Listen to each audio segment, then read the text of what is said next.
हर कोई उत्तराखंड क्रांति दल से सवाल पूछता है और वोट कांग्रेस भाजपा को देता है।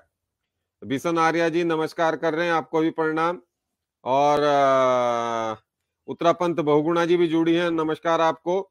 सुनील थपलियाल जी जुड़े हैं। ठीक है, एक एक करके कमेंट लूंगा। उस शांति प्रसाद भट्ट जी के पास चलते हैं। शांति प्रसाद भट्ट जी, 39 पेज का जो घोषणा पत्र आज जारी हुआ, इसको लेकर काफी सवाल भी आए हैं। क्या मुख्य बिंदु तो वही है जो आप 21 सालों से कहते आ रहे हैं? बिंदु क्या नए तो होंगे नहीं, या कुछ नया भी है उसमें? बताइए।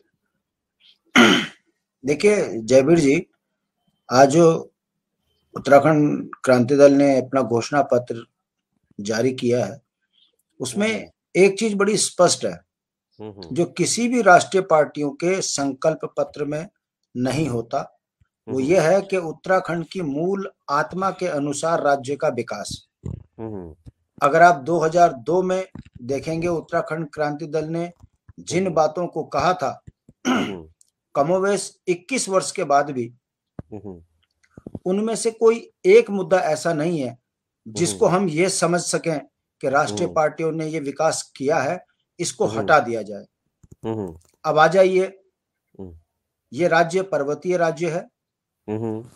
64 लाख लोगों के निजाम के लिए इस राज्य की हमने मांग करी थी।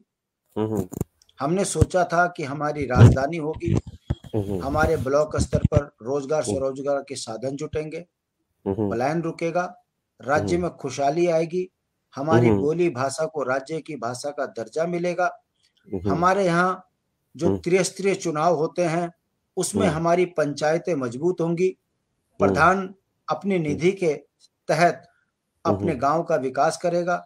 इन तमाम बुनियादी चीजों पर काम नहीं हो रहे हैं। ठीक इसके उल्टे काम क्या हो रहा है?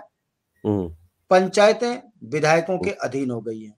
प्रधान को यदि अपने गांव में एक छोटी सी सड़क बनानी है तो उसको विधायक को देखना पड़ता है कि विधायक देगा तब जाकर कुछ काम होगा। सोचिए, लोकतंत्र में सबसे ज्यादा जूझता है यदि कोई, तो वो प्रधान जूझता है, क्योंकि उसका सीधा गांव के साथ जुड़ाव होता है। गांव का व्यक्ति विधायक से नहीं कोई बात कहता जितना वो अपने प्रधान से कहता है। चाहे उसका बच्चा बीमार हो, चाहे उसके गांव में किसी की शिक्षा की व्यवस्था खराब हो, तब भी प्रधान को कहता है। और भारतीय लोकतंत्र में 73वां संशोधन ये कहता है कि भारत जो हमारी पंचायतें हैं वो सुदृढ़ होंगी, प्रधान के हाथ अधिकार होंगे कि वो अपने यहाँ पर शिक्षा का स्तर सुधारने के लिए शिक्षकों को उसके अंडर में रखा जाए, स्वास्थ्य व्यवस्था को सुधारने के लिए चिकित्सक डॉक्टरों को प्रधान के अधीन रखा जाए, और अगर पीडब्ल्यूडी का कोई निर्माण उसके क्षेत्र में हो रहा है तो पीडब्ल्यूडी के अधिकारी प्रधान के अधीन हो। ये इसलिए था कि लोकतंत्र में प्रधान सत्ताओं के नजदीक जाकर लाचार ना हो, उसकी अपनी निधि हो, वो काम करे, बिल लगे, गांव का विकास हो। मगर ठीक इसके उल्टे भाजपा हो या कांग्रेस, इन्होंने क्या किया? विधायक निधि बनाकर प्रधानों को अपने अंडर में करके केवल वोट की राजनीति कर रही। उसका परिणाम यह हुआ कि जब जब चुनाव नजदीक आते हैं तो ये प्रधानों के माध्यम से वो विधि निधि बांटते हैं, मुख्यमंत्री राहत कोष बांटते हैं। उसके बाद उसका तोड़ क्या है? उसका तोड़ क्या है? देखिए, मैं अगर बोलूंगा हमारे घोषणा पत्र में ये है तो आप कहोगे ये तो सभी कहते हैं। मैं इन चीजों को क्यों आपके सामने ला रहा हूं? ताकि आम जनमानस को समझ में आए कि कितना खतरनाक हो गया है लोकतंत्र में पूंजीवाद, कि आप कितनी ही पंचायतों को चुनाव जिता के ले लीजिए, प्रधान को इतना मजबूर कर दिया गया है, पंचायतों को इतना कमजोर कर दिया गया है कि जनता के विकास की छोड़िए, अब अपने विकास के उसमें जो है लोग सोचने को मजबूर हो गए। अब आप बताइए, 1500 रुपए में कौन सा प्रधान अपने घर का खर्चा चला लेगा? उसमें उसको तहसीलदार को भी देखना है, पटवारी को भी बढ़ा दिया, अब तो बढ़ाया है ना। 1500 रुपए है माई, पहले 1000 रुपए भी नहीं था। नहीं, हमारा ये कहना की बात हो गई। देखिए, अब हमारा ये कहना है कि उत्तराखंड क्रांति दल, जिसका अपना एक सोच रही है कि यदि हमको जनता ने सरकार दी, हमारे संकल्प पत्र में क्या है, हमको अगर सरकार सत्ता मिली तो हम करेंगे क्या? ब्लॉक स्तर पर रोजगार के साधन, अब लोग बोलते हैं भाई साहब रोजगार के साधन कैसे जुटाओगे, सवाल खड़ा होता है इस बात का। तो हम ये कहते हैं अगर हमारे गांव के अंदर ब्लॉक स्तर पर रोजगार के संसाधन नहीं है तो ये इन राष्ट्रीय पार्टियों की कमी का कारण ही तो है। हमारे यहाँ खनन है, वो बाहर वाला करता है। हमारे यहाँ जड़ी बूटी है, उसमें हम अब नहीं कर पाते। अगर हम पनबिजली परियोजना लगाते हैं तो हमको लगाने नहीं देते। हम खनन करने की कोशिश करते हो तो उसमें हमको करने नहीं दिया जाता। हम अगर खेती करते हैं तो जंगली जानवर हमको परेशान करते हैं। यदि हम पशु पालते हैं तो रोज पशु हमारे जंगली जानवर मार रहे हैं। इसको खत्म किया जाएगा और स्थानीय नौजवान बच्चे को जो ब्लॉक स्तर पर जीवन जी रहा है अपने गांव में रहकर, उसको सरकारी योजनाओं से जोड़ेंगे, उसको आर्थिकी से जोड़ेंगे। किसान को हम क्या करेंगे कि देखिए अगर जंगली जानवर के कारण किसान खेती से दूर हो रहा है तो सरकार जिम्मेदारी लेगी ना, 200 रुपए रोज देगी, आप अपनी खेती करो। अगर आपकी फसल को सरकार को जानवर खराब कर रहे हैं तो आपको उसका भी मुआवजा मिलेगा और आपको 200, 200, 250 रुपए इस बात के लिए दे जाएंगे ताकि आप स्वाभिमान के साथ पहाड़ में जी सको। ठीक है, ऐसी महिला है, अगर वो विषम भौगोलिक परिस्थिति में जी रही है तो हम उस महिला को भी 200 रुपए रोज इस बात के देंगे कि वो अपना काम करे और अपने पर्वतीय क्षेत्र में पलायन को रोकने के लिए अपने गांव को समृद्ध करे और विकास से जुड़े। चौथी बात, भाई आप ये बताइए, देहरादून में शिक्षा का हब भी होगा, मेडिकल हब भी होगा, इंडस्ट्रियल हब भी होगा, राजनीतिक हब भी होगा, चोरों का डकैतों का सारा हब देहरादून हो जाएगा। तो आप ये बताइए पहाड़ों में विकास का ताना बाना बुनेगा कौन? अब बात आइए, हॉस्पिटल नहीं है, हॉस्पिटल है तो डॉक्टर नहीं है। अगर हमको सरकार मिली तो हम पंचायत स्तर पर डॉक्टर बैठाएंगे ताकि हमारी माँ बहनों को सड़कों पे प्रसव ना करना पड़े। हमारे संकल्प पत्र में ये बड़ा स्पष्ट है कि हमने अपनी इंच भूमि पर जिसने भ्रष्टाचार से कब्जा किया है उसको मुक्त कराएंगे और स्थानीयों को उसका लाभ दिलाएंगे। ये हमारे संकल्प पत्र में है। मतलब भ्रष्टाचार पे नकेल, हाँ, भ्रष्टाचार के लिए क्या विशेष है ये भी बता दीजिए। अब मैं आपको बता देता हूँ, ये आज की बात नहीं है। उत्तराखंड क्रांति दल लगातार इस बात को कहता रहा है कि यदि हमको जनता ने सत्ता दी तो जिन्होंने उत्तराखंड के अंदर अकूत संपत्ति भ्रष्टाचार से जोड़ी है, हम उन तमाम लोगों की संपत्ति की जांच कराकर कार्रवाई करेंगे। आप उत्तराखंड क्रांति दल का घोषणा देखिए, अभी आपने एक बड़ा अच्छा कटाक्ष करना भी चाहिए। अगर हम एक पेज का संकल्प पत्र दे देते तो आप ये कहते कि उत्तराखंड क्रांति दल के पास कुछ नहीं है, एक पन्ने में फॉर्मेलिटी करके लिख दिया। मेरा नहीं, मैंने तो आपसे ऑफ द रिकॉर्ड बात की, लेकिन ये तो कमेंट आया। देखिए तो हो क्या रहा है, अब आप समझ सकते हो कि 21 वर्ष होने के बावजूद भी उत्तराखंड क्रांति दल के पास कम करते भी 40 पेज का संकल्प पत्र हमारा बना है। आप समझ सकते हो कि इस राज्य में विकास होने की बजाय सबसे बड़ा संकट अब ये आ चुका है इन राष्ट्रीय पार्टियों के कारण कि उत्तराखंड में जनसंख्या विस्फोट हो गया। 1 करोड़ लोग बाहर से आ गए, ये विकास हुआ है।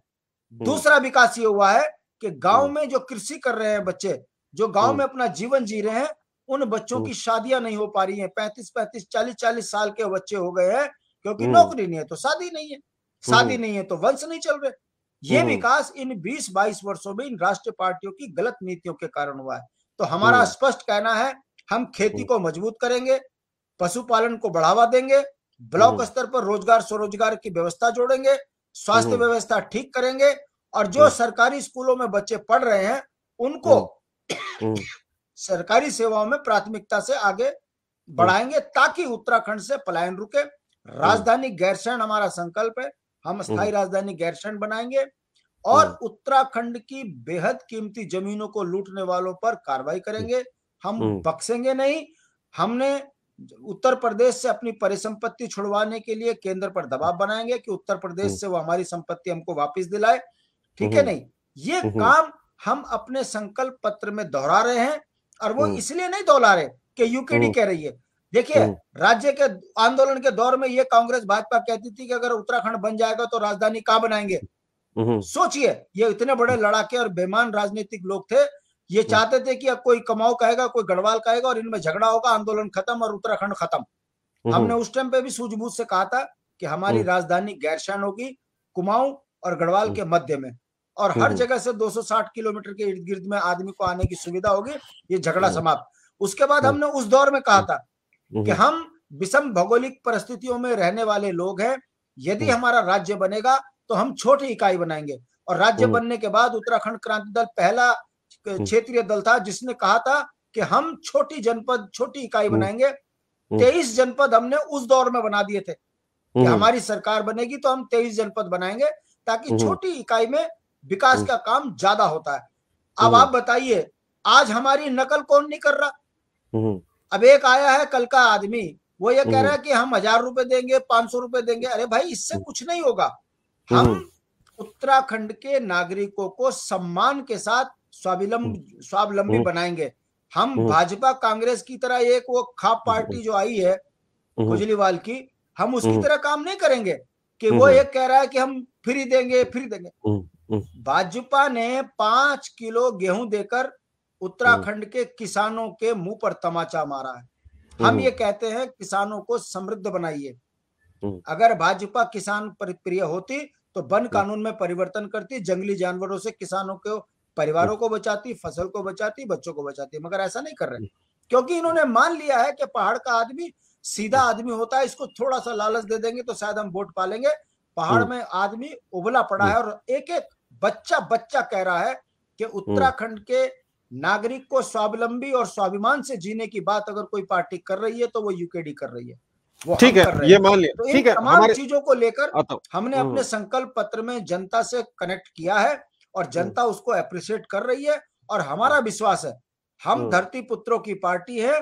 भाजपा कांग्रेस जो दिल्ली और नागपुर से चलने वाले हैं, इनके झूठ जनता ने देख लिए कि जो 17 में शपथ इन्होंने ली थी, ना लोकायुक्त लगा, ना उत्तराखंड में भ्रष्टाचार पे कार्रवाई हुई, राज्य कर्ज की गर्त में चला गया। उत्तराखंड को बर्बादी की कगार में इन दोनों राष्ट्र पार्टियों की गलत नीतियों के कारण जनता को डुबा दिया। उसी का परिणाम है, ना रोजगार है, ना स्वरोजगार है, ना संपत्तियों पर अधिकार है, और उत्तराखंड कर्ज की गर्त में डुबा दिया है।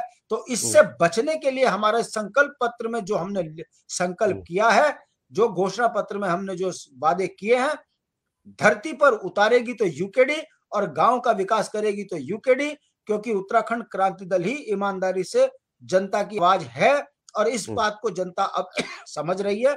देखते रहिएगा, 22 में आपको अप्रत्याशित रिजल्ट मिलेंगे। और जो हमारा विश्वास है, अब की बार 45 पार, ये जो हमारा नारा है, मुझे विश्वास है इसको हम पूर्णतः सफलता से कामयाब होकर सफल सरकार बनाएंगे। ठीक है, हमारे साथ में